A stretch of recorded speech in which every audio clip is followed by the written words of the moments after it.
Now, in this lecture, we'll focus on linear stability analysis. To determine the stability of fixed points, we had earlier used graphical methods. We now consider linearizing about a particular fixed point. What really is linearization? Well, it's finding a linear approximation to a function at a given point. So the linearization of a function is the first order term of its Taylor series expansion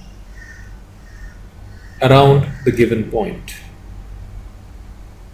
In terms of nonlinear systems, linearization allows us to study the local stability of an equilibrium point of a nonlinear differential equation. And it allows us to use tools for studying linear systems to analyze a nonlinear system near a given special point. Now consider x dot is equal to f of x, and let x star be a fixed point, and let x of t be etas of t plus x star, where etas of t is a small perturbation away from x star. We really want to know if the perturbation actually grows or decays. So we go ahead and derive a differential equation for eta. So etas of t is equal to x of t minus x star. So eta dot is equal to dx dt x of t minus x star, which is equal to x dot, as x star is simply a constant. So eta dot is equal to x dot, which is equal to f of x, which is equal to f of x star plus eta. And so now we go ahead and, using a Taylor series expansion, we get f of x star plus eta is equal to f of x star plus eta times f prime of x star plus terms which are order eta squared. Note that this is the big O notation, where this term actually denotes quadratically small terms in eta. Note that f of x star is equal to 0, since x star is a fixed point. Hence, eta dot is equal to eta times f prime of x star plus terms that are order eta squared. If f prime of x star is not equal to 0, the order eta squared terms are in fact negligible, and we get the following approximation: eta dot is equal to eta times f prime of x star. Now this is a linear equation in eta, which is called the linearization about x star. Now here are some notes. The perturbation etas of t grows exponentially if f prime of x star is greater than 0, and decays if f prime of x star is less than 0. If f prime of x star is equal to 0, the order eta squared terms cannot be ignored, and we will need some sort of nonlinear analysis for the equation. Now, if we consider the magnitude of f prime of x star, then this magnitude plays the role of an exponential growth or decay rate. Its reciprocal, 1 upon f prime of x star, is a characteristic timescale. Now this determines the time required for x of t to vary significantly in the neighborhood of the fixed point x star. Now let's consider this equation x dot is equal to sine x.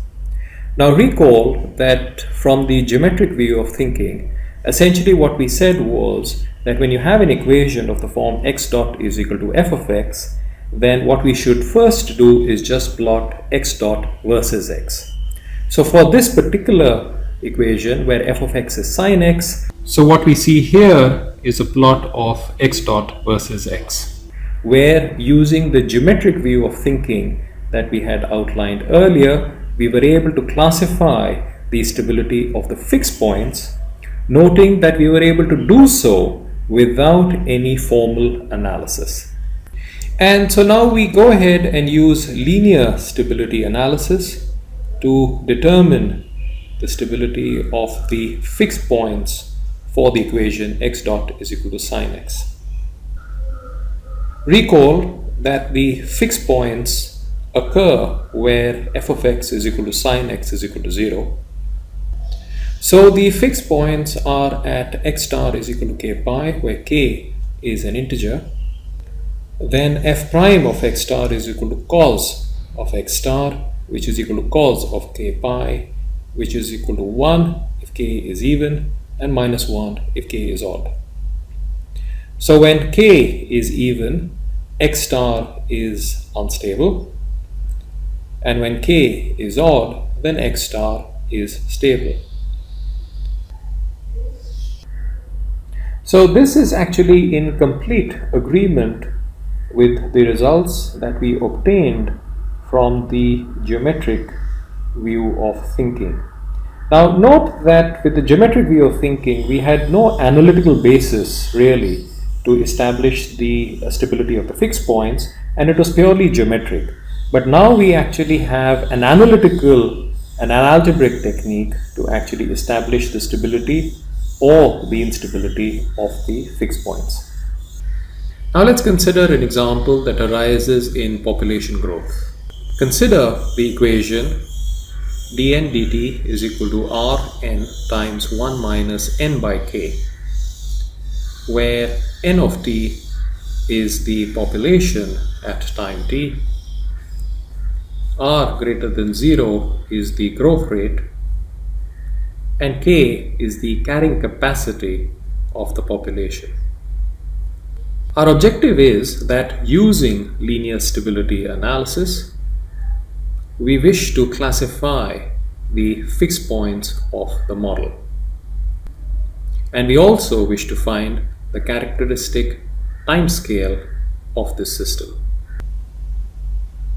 Now f of n is equal to Rn times 1 minus n by k. So the fixed points are n star is equal to 0 and n star is equal to k. Evaluating f prime of n, we get r minus 2rn divided by k. So f prime of n at n star is equal to 0 is r. So n star is equal to 0 is actually an unstable fixed point.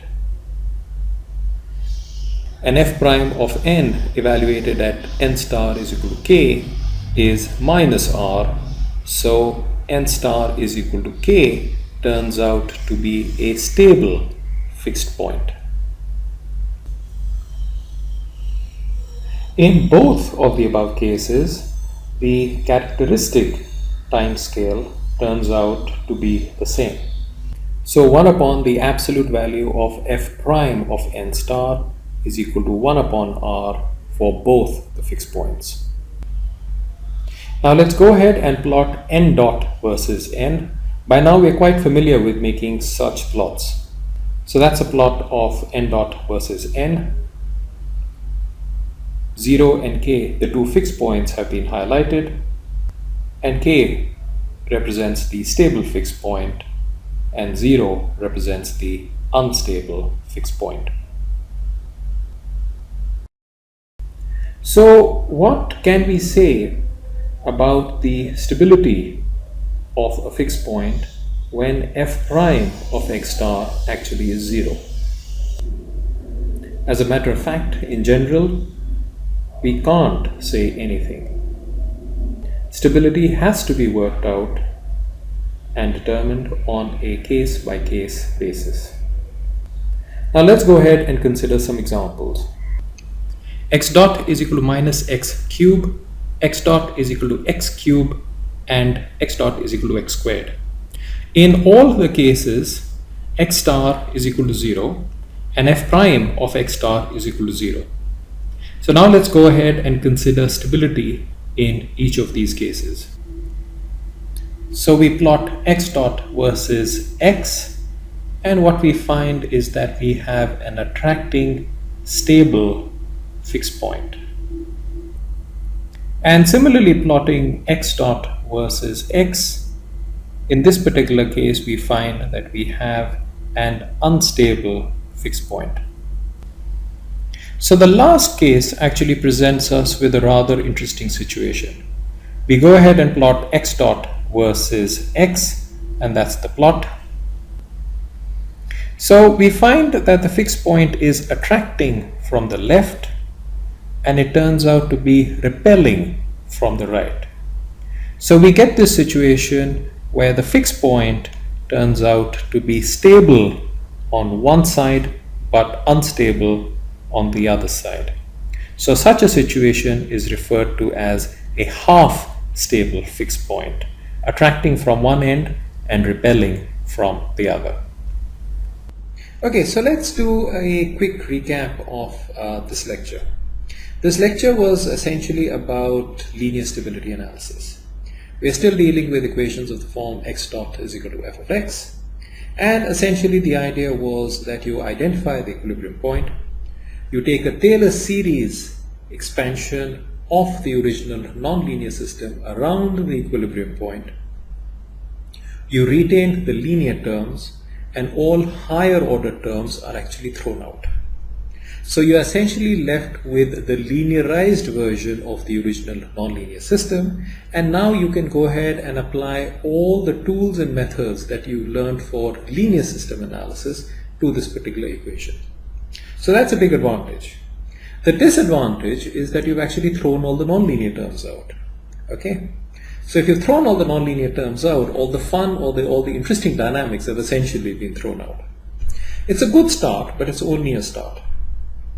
So then what we did was we took a few examples. X dot is equal to sine x. We took another example which was motivated from population dynamics.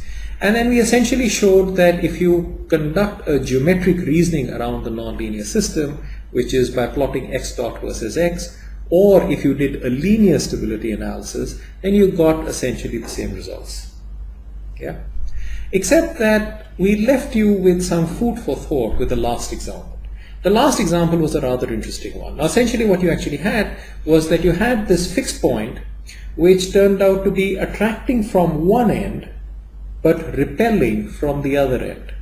So the fixed point couldn't really be classified as a stable fixed point or an unstable fixed point, and the terminology we used was a half stable fixed point, right?